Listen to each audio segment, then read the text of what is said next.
పశ్చిమాసియా ఇప్పటికే తగలబడిపోతుంది, అట్టుడికిపోతుంది. అసలు అక్కడ పరిస్థితులు చూస్తే మొత్తం ఈ చమురు సంక్షోభంలో ప్రపంచం మొత్తం కూడా ఇరికిపోయింది. అది అందరి మీద పడింది దాని ఎఫెక్ట్. ఇలాంటి పరిస్థితుల్లో ఇప్పుడు జపాన్ కూడా చైనాతో యుద్ధానికి సిద్ధపడుతుందా అంటే అవును అంటున్నాయి కొన్ని వర్గాలు. ఎందుకంటే జపాన్ దగ్గర ఉన్నటువంటి ఒక అధునాతనమైనటువంటి క్షిపణిని ఇప్పుడు అప్గ్రేడ్ చేశారు.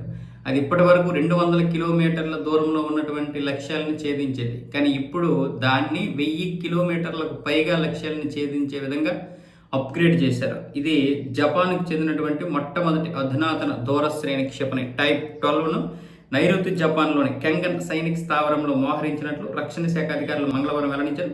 మిత్సుబిషి హెవీ ఇండస్ట్రీస్ కంపెనీ తయారు చేసిన ఈ క్షిపణిని నేల మీద నుంచి సాగరంలో శత్రు యుద్ధ నౌకలపైకి ప్రయోగించవచ్చు. పాత టైప్ 12 క్షిపణి 200 కిలోమీటర్ల దూరంలోని శత్రు లక్ష్యాలను ఛేదించగలదు. దానికి ఆధునికత మార్పులు చేసి సుమారు 1000 కిలోమీటర్ల దూరంలోని లక్ష్యాలను ఛేదించేలా రూపొందించారు. కొత్త క్షిపణి చైనా ప్రధాన భూభాగాన్ని చేరుకోగలదు. రెండో ప్రపంచ యుద్ధం తర్వాత తన ఆత్మరక్షణ కోసం జపాన్ అయితే ఇలాంటివి అప్గ్రేడ్ చేయడం లేదా కొత్త టెక్నాలజీని తీసుకురావడం జరుగుతుంది. ఎందుకంటే ఎప్పుడు ఏదో ఒక విధంగా చైనా కయ్యానికి కాలు దూగుతూ ఉంటుంది. ఈ మధ్య గత 2 దశాబ్దాల నుంచి ఇంకా యుద్ధంలోకి నేరుగా దిగదు, కానీ కయ్యానికైతే కాలు దూగుతూ ఉంటుంది.